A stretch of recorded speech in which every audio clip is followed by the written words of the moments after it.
Hello listeners and readers, welcome back to slow stories world అబ్బా. ఈరోజు మన channel కోసం నేను రాస్తున్న కథ ప్రేమ చదరంగం పార్ట్ 42 అబ్బా. ఈ కథలోని ముందు భాగాలు ఇప్పటి వరకు చూడని వాళ్ళ కోసం కామెంట్స్లో లింక్స్ ఇచ్చానబ్బా. అలాగే మన ఛానల్లో అన్ని కథలకు ప్లేలిస్టులు కూడా ఉన్నాయబ్బా.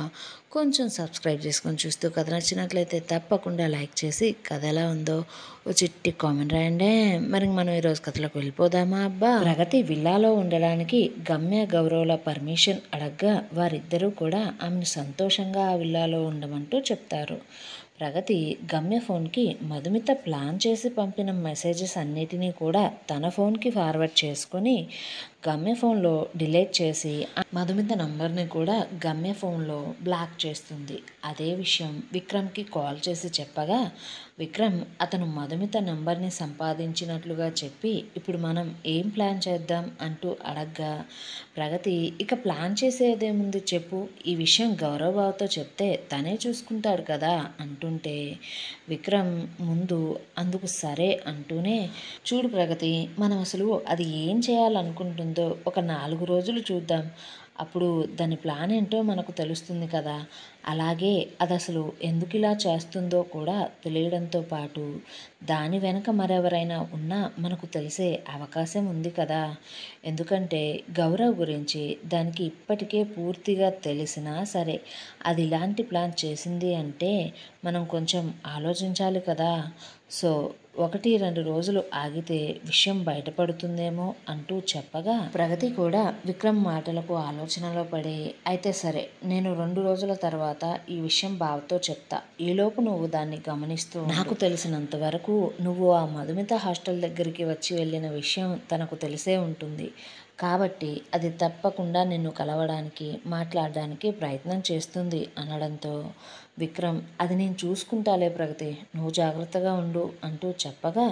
ప్రగతి సరే అంటూనే గుడ్ నైట్ బావా అంటూ చెప్పేసి పడుకుంది. అయితే విక్రమ్కి మాత్రం చాలా కాలం తర్వాత మనసుకు చాలా ప్రశాంతంగా హాయిగా అనిపించింది ఆ మాట వినిపిస్తూ ఉంటేనే. ఎందుకంటే అతనికి ఒకరు గుడ్ నైట్ చెప్పారు, అది కూడా తనంటే ద్వేషం ఉన్నవారు. పైగా వారి మధ్య ఇప్పుడు పేరు పిలుపులు పోయి వరుస పిలుపులు మొదలయ్యాయి. విక్రమ్కి ఎప్పుడు గమ్య ప్రగతి గుడ్ నైట్ గుడ్ మార్నింగ్ అంటూ ఫోన్ చేసి చెప్పడం, ప్రతిరోజు మెసేజ్ చేయడం చేసేవారు. అతనికి అలాగే రోజు మొదలవ్వడం ముగియడం జరిగేది వారి విషెస్తోనే. మళ్ళీ ఇన్ని రోజుల తరువాత క్రితంలాగా తన రోజు ముగిసేసరికే అతని మనసుకు చాలా సంతోషంగా అనిపించింది. విక్రమ్కి పడుకోగానే ఆ రోజు హాయిగా నిద్ర కూడా పట్టింది. ఇంకోవైపు గౌరవ్ గమ్యను మేడ మీదకు తీసుకుపోయి మేడ మీద ఆమె కోసం ఏర్పాటు చేసిన నైట్ టెంట్ను చూపించాడు. దాన్ని చూసిన గమ్య కళ్ళు సంతోషంతో మెరిసిపోతూ ఉన్నాయి. ఆమె చూస్తుంది నమ్మలేక గౌరవ్ ఏంటిది, నువ్వు నా కోసం రెడీ చేసావా అంటుంటే గౌరవ్ ఆమె సంతోషాన్ని చూస్తూ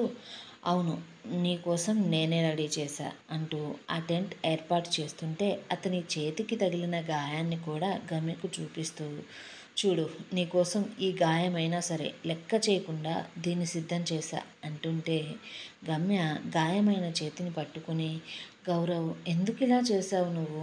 చూడు దెబ్బ ఎలా తగిలిందో అంటుంటే గౌరవ్ చూడు గమ్య, నీకు నేను అందరికన్నా గొప్పగా కనిపించాలి, అలాగే నిన్ను నేను మాత్రమే ఆనందపెట్టాలి,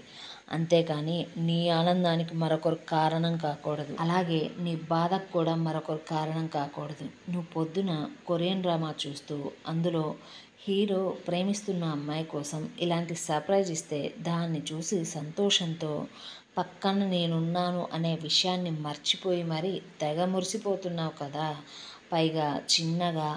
అలాంటి సర్ప్రైజెస్ నాకు ఇచ్చేవారు లేరు అంటూ అనుకున్నావు కదా. అందుకే గమ్య నీకోసం ఈ సర్ప్రైజ్ని నేనే ఇచ్చా, ఇది నీకు నచ్చిందా లేదా అంటుంటే అతని ప్రేమకు మురిసిపోతున్న గమ్య అంత ప్రేమ గౌరవ్ తన మీద చూపిస్తుంటే ఆమెకు కొంత భయంగా కూడా అనిపిస్తుంది. కానీ ప్రస్తుతానికి ఆమె ఫీలింగ్స్ని పక్కన పెట్టి అతనికి దెబ్బ తగిలిన చోట ముద్దు పెడుతూ చాలా నచ్చింది గౌరవ్ అంటూ దాన్ని చూస్తూ అతన్ని తీసుకొని ఆ టెంట్ లోపలికి వెళ్ళింది. ఆ టెంట్ చీకటిలో కలిసిపోయేలా నల్లని రంగుతో ఉంటే దాన్ని రకరకాల రంగులతో చిన్న చిన్న దీపాలతో వెలిగిపోయేలా అందాల హరివిల్లులా తీర్చిదిద్దాడు గౌరవ్. ఆ అందాన్ని చూస్తూ దాన్ని అంతలా తీర్చిదిద్దడానికి గౌరవ్ ఎంత కష్టపడ్డాడో అనుకుంటూ గమ్య అతని ప్రేమకు పొంగిపోతూ అతన్ని హగ్ చేసుకొని మురిసిపోతుంటే గౌరవ్ ఆమె సంతోషాన్ని చూస్తూ, గమ్య, నేనిప్పుడు నీకు ఇంత సర్ప్రైజ్ ఇచ్చాను కదా, మరి నువ్వు నాకు ఇందుకు ఏమిస్తావు అంటుంటే గమ్య నవ్వుతూ ఆ టెంట్లో డెకరేషన్కి పెట్టిన రోజ్ ఫ్లవర్స్ని తీసుకొని అతనికి అందిస్తూ, thank you so much Gaurav and I love you so much అంటూ చెబుతూ అతని ఎద మీద ముద్దు ఇస్తే గౌరవ్ ఆమెకు ఐ లవ్ యూ టూరా అంటూ చెప్పి అతని నుంచి ఆమె దూరంగా జరిగిపోతున్నా సరే ఆమెను ఆపుతూ, గమ్య, కానీ నాకు ఇది అసలు సరిపోదే అంటూ ఆమెను మోహంగా చూస్తుంటే ఆ చూపుకు గమ్య భయపడుతూ, అమ్మ బాబోయ్, నా వల్ల కాదు గౌరవ్, నువ్వు నన్ను అలా ఆశగా చూడకరా బాబు, ఈరోజు నా ఓపిక అంతా అయిపోయింది. మధ్యాహ్నం నేనెంత చెప్తున్నా సరే నువ్వు అస్సలు వినకుండా నా ఒంట్లో ఉన్న ఎనర్జీ అంతా పీల్చేశావు. మళ్ళీ ఇప్పుడు కావాలి అంటే రేపు ఉదయం కనీసం నేను లేవను కూడా లేవలేనయ్యా సామి అంటుంటే గౌరవ్ మాత్రం చిన్న పిల్లాడిలా ముఖం పెట్టి, గమ్య ప్లీజ్, గమ్య ప్లీజే, ఒక్కసారేనే, మళ్ళీ తెల్లారేదాకా నిన్ను అస్సలు డిస్టర్బ్ చేయను, ప్లీజే నా కోసం, గమ్య నేను ఇంత చేశాను కదా చూడు, ఇదంతా చేస్తుంటే చేతికి దెబ్బ కూడా తాకిందే, అందుకనే ఒక్కసారి ఒప్పుకోవచ్చు కదా అంటూ చిన్న పిల్లాడిలా మారం చేస్తుంటే గౌరవ్ ఆ క్షణంలో భలే ముద్దొస్తున్నాడు ఆమెకు.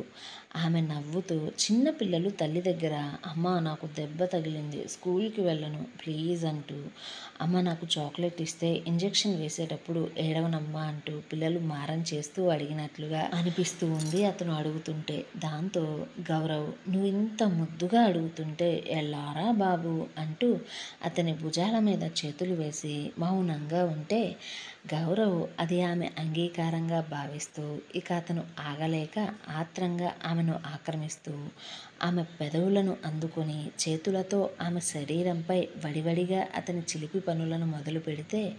గమ్య అతని వేగాన్ని ఆపి దూరం జరుపుతూ, ఏంటి ఆ స్పీడు, ఇప్పుడా, ఇక్కడ, అసలు ఇక్కడ అలా ఎవరైనా చూస్తే బాగోదు, మనం కిందికి పోదాం, మనం గదికి వెళ్దాం అంటుంటే గౌరవ్ ఆమెను దగ్గరగా తీసుకుంటూ, ఇక్కడికి ఎవ్వరు రారు రాక్షసి, అయినా నీకెందుకే అంత భయం, నేనున్నా కదా, నేను మెట్ల దారికి తాళం వేసేసా అంటూనే ఆ టెంట్లో ఉన్న కర్టన్స్ అన్నీ వేసేసి అక్కడే అతను ఇష్టంగా ఏర్పాటు చేసిన బెడ్ మీద అప్పటి వరకు ఉన్న దుప్పటిని తీసేయడంతో అక్కడ గులాబీ పూలతో అలంకరించిన బెడ్ కనిపించడంతో గమ్య గౌరవ్ని చూస్తూ, నువ్వు బాగా ముదిరిపోయావబ్బా, ముందుగానే ప్లాన్ చేసుకుని సర్ప్రైజ్ అంటూ నాటకాలు ఆడుతున్నావా, ఏదో నా కోసం పెద్ద సర్ప్రైజ్ ఇస్తున్నట్లు అంటుంటే గౌరవ్ ఆమె మాటలకు నవ్వుతూ, నీ లేత అందాలు పొందడానికి ఆ మాత్రం ముదురు వేషాలు వేయాలి కదా, మరి ఇలా చేయడం వల్ల నీకు సర్ప్రైజ్గా ఉంటుంది, నాకు నా ఫ్యాంటసీ తీరినట్లుగా ఉంటుంది కదా అంటూ ఆమెను అమాంతం గులాబీ పూల పరుపు మీదకు తోసి వారికి అడ్డుగా ఉండే తెరలను తొలగించుకుంటూ ఆమె అందాలను ఆక్రమిస్తూ ఉంటే అతను ఆమె మీద అంతలా ప్రేమను చూపిస్తూ ఉంటే గమ్య ఆ ప్రేమ మైకంలో తడిసిపోతూ అతని శరీరాన్ని తమకంతో ముద్దులాడుతూ ఉంటే గౌరవ్ ఆమెలోని అణువును శోధిస్తూ ఆమె ప్రతి అణువును చుంబిస్తూ ఆమె ఆపాద మస్తకాన్ని కళ్ళారా చూసుకుంటూ ఆమె ప్రతి కదలికను, ఆమె అనుభూతిని, ప్రతి భావాన్ని చూస్తూ ఆమెకు మరింత సంతోషాన్ని కలిగిస్తూ వారిద్దరూ మరోసారి వారి ప్రేమలో ఉన్నత స్థానాలను చేరుకొని ఆ రాత్రి కలయికలో కొత్త పాఠాలను పరిచయం చేసుకొని అలసి సొలసి నిద్రలోకి జారుతున్న గమ్యను పదిలంగా గుండెలకు హత్తుకొని గౌరవ్ మెల్లగా నిద్రలోకి జారుకున్నాడు. అయితే ధన డాక్టర్ మాటలకు కోప్పడుతూ, చూడు, ఇది నా ఫ్రెండ్ హాస్పిటల్, నేను తలుచుకుంటే నువ్వు నన్ను కొట్టినందుకు నేను నిన్ను పని నుంచి పీకించేస్తా అంటూ చెప్పగానే ఆ డాక్టర్ ధన మాటలకు ఇంకా కోప్పడుతూ, ఎలా పీకిస్తావురా, ఇలానేనా అంటూ లాగిపెట్టి మళ్ళీ ఒక్కటి చెంప మీద కొట్టడంతో అతను చేసింది చూస్తూ ధన నమ్మలేక, రేయ్ డాక్టర్ నిన్ను అంటూ అతని మీదకు వెళ్ళబోతూ ఉంటే డాక్టర్ కోపంగానే, వండరా పిల్ల బచ్చ, ఇది నీ ఫ్రెండ్ హాస్పిటల్ అన్నావు కదరా, అసలు ఇంతకీ నేనెవరో నీకు తెలుసారా, ఈ హాస్పిటల్కి ఓనర్నిరా, అలాగే నీ ఫ్రెండ్కి అన్నను కూడా రా వెధవ, నువ్వు చేసిన పనికి సిగ్గుపడకుండా, లోపల స్వీటీకి ఏమవుతుందోనని భయపడకుండా, ఎంత ధైర్యంగా పొగరుగా అసలు నువ్వు ఇలా ఎలా మాట్లాడుతున్నావురా, అసలు నీకు కొంచెమన్నా మనస్సాక్షి అనేది ఉందా లేదా, ఆ స్థితిలో ప్రాణాల కోసం పోరాడుతున్న తనను ఐటమ్ అంటావా, అయినా అది దాని బ్రతుకు తెరువు కోసం, తన అమ్మను బ్రతికించుకోవడం కోసం అలా తయారైంది, మరి నువ్వు ఇలా ఎందుకు తయారయ్యావురా, ఒళ్ళు బలిసి తయారయ్యావా అంటుంటే ధన షాక్ అవుతూ, అంటే అంటే నువ్వు నా అంటూ గొణుగుతూ ఉంటే డాక్టర్, నేనే మీ ఫ్రెండ్ అన్ననే, డాక్టర్ రంజిత్ని అనగానే ధనకు ఒళ్ళంతా చెమటలు పట్టాయి. ఆ పేరు ఎక్కడో విన్నట్లు కూడా అనిపించింది. కానీ ఆ సమయంలో ఆ పేరు ఎక్కడ విన్నాడో అతనికి అస్సలు గుర్తుకు రావడం లేదు. ఇంతలో అతని మెదడులో ఒక మెరుపు లాంటి ఐడియా వచ్చి ఎదురుగా ఉన్న రంజిత్ని చూస్తూ మనసులోనే నవ్వుకుంటూ, చూడు రంజిత్ అన్న, నేను మీ మీద కోప్పడ్డా, అందుకే మీరిప్పుడు నన్ను కొట్టారు, కాబట్టి ఇంతవరకు చెల్లుకు చెల్లైపోయింది. ఇక స్వీటీ విషయం అంటావా, ఇప్పుడు అది నా వల్ల ఈ పరిస్థితిలో ఉంది, అందుకు నేను దానికి కొంత అమౌంట్ని సెటిల్ చేస్తాను, కాబట్టి ఈ విషయం అయితే ఇక్కడితో ఆగిపోతుంది అంటుంటే డాక్టర్ మళ్ళీ కోపంగా ఏదో మాట్లాడబోతూ ఉండగా ధన, అయ్యో డాక్టర్ అన్న, మీరు అసలు ముందు మీ కోపాన్ని తగ్గించుకొని నేను చెప్పేది విను, అసలే నువ్వు కోపడ్డ ప్రతిసారి నా మీద చెయ్యి లేస్తుంది, మీకు ఇప్పుడు అలా నా మీద చెయ్యి చేసుకోవడం అంత మంచిది కాదు, ముందు నేను అసలు విషయం మాట్లాడేదాకా ఆగండి, ఆ విషయాన్ని వినండి, అప్పుడు మీకు నేను చెప్పేదాని మీద క్లారిటీ వచ్చి ఎలాంటి నిర్ణయం తీసుకోవాలో బాగా క్లియర్గా ఉంటుంది అంటూ చెప్పడంతో రంజిత్ ధనలో వచ్చిన మార్పును చూస్తూ, ఏంటో చెప్పు అనగా ధన, చూడండి డాక్టర్ రంజిత్ గారు, ఈ కోపంతో ఈ విషయాన్ని ఇక్కడితో వదిలేయకుండా ఇంకా ఎక్కువ చేయాలి అని, నన్నేదన్నా చేయాలి అని చూస్తే నేను నీ తమ్ముడితో కలిసి కొంతమంది అమ్మాయిల దగ్గరకు వీకెండ్స్లో అప్పుడప్పుడు అలా సరదాగా వెళ్ళి వచ్చేవాళ్ళం, అలా సరదాగా గడుపుతున్నప్పుడు ఫొటోసు వీడియోసు కొన్ని నా దగ్గర ఉన్నాయి వాడివి, సో వాటిని నేను ఇప్పుడు మీరేదన్నా ఎక్కువ చేస్తే బయట పెట్టేస్తా రంజిత్ గారు, సో అప్పుడు మీరు మీ తమ్ముడికి కుదుర్చుకున్న నీ మరదలి సంబంధం చెడిపోతుందబ్బా, అందుకే మీరు మీ కోపాన్ని పక్కన పెట్టి లోపల ఉన్నదానికి మంచిగా ట్రీట్మెంట్ చేయండి, అలాగే ఈ విషయాన్ని ఇక్కడితోనే వదిలేసేయండి, నేను చేసిన తప్పుకు ఎంతో కొంత దానికి ఇచ్చేసేది ఏదో ఇచ్చి ఈ మ్యాటర్ని ఇక్కడితోనే క్లోజ్ చేసేసుకుంటా, సో కాబట్టి డాక్టర్ రంజిత్ గారు, మీకు ప్రాబ్లం ఉండదు, నాకు ప్రాబ్లం ఉండదు అంటూ ధన డాక్టర్ని చాలా ధైర్యంగా అలాగే చాలా కూల్గా బ్లాక్మెయిల్ చేయడం మొదలుపెట్టాడు.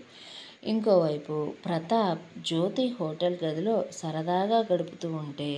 ఆ గదిలో కాలింగ్ బెల్ మోగడంతో వారు భయపడుతూ ఒకరినొకరు చూసుకుంటూ వెంటనే ఒకరికి ఒకరు దూరం జరిగి బట్టలు వేసుకొని తమ పరిస్థితి కొంచెం మెరుగుపరుచుకున్న తరువాత ప్రతాప్ మెల్లగా వెళ్ళి డోర్ తీయగా బయట ఉన్న వ్యక్తి కోపంగా లోపలికి చూస్తూ వడివడిగా లోపలికి వచ్చి జ్యోతి చెంప పగలగొట్టారు. దాంతో జ్యోతి బాధగా ప్రతాప్ని చూస్తుంటే ప్రతాప్ వారితో అది కాదు మరి అంటూ మాట్లాడబోతూ ఉండగా లోపలికి వచ్చిన వారు, చూడు, నీ నోటి నుంచి ఇప్పుడు ఇక్కడ ఒక్క మాట అయినా బయటికి వస్తే నీకు అసలు మర్యాద ఉండదు అంటూ కళ్ళు పెద్దవి చేసి చూడడంతో ప్రతాప్ జ్యోతిని బాధగా చూడగా అతని మౌనానికి జ్యోతి మనసు ముక్కలైపోయింది. ఏమండోయ్, అసలు ఇంతకీ ప్రతాప్ జ్యోతి గదిలోకి వచ్చిన వారు ఎవరై ఉంటారబ్బా, అసలు ఇప్పుడు ధన బెదిరింపులకు డాక్టర్ భయపడతాడా, డాక్టర్ పేరుని ధన ఎక్కడ విన్నాడు. సుజన్ చెప్పిన ప్రపోజల్ని మధుమిత అంగీకరిస్తుందా, లేదా అంతకన్నా ముందే ప్రగతి విక్రమ్ చేతికి మధుమిత చిక్కుతుందా? అసలు ఇప్పుడు మధుమిత విక్రమ్ని కలుస్తుందా లేదా? ఈ ప్రశ్నల సమాధానం కోసం మన ఛానల్ని సబ్స్క్రైబ్ చేయండి, వీడియోని లైక్ చేయండి. కథాకథనం ఎలా ఉందో ఓ బుల్లి కామెంట్ చేసి చెప్పండి అబ్బా కొంచెం.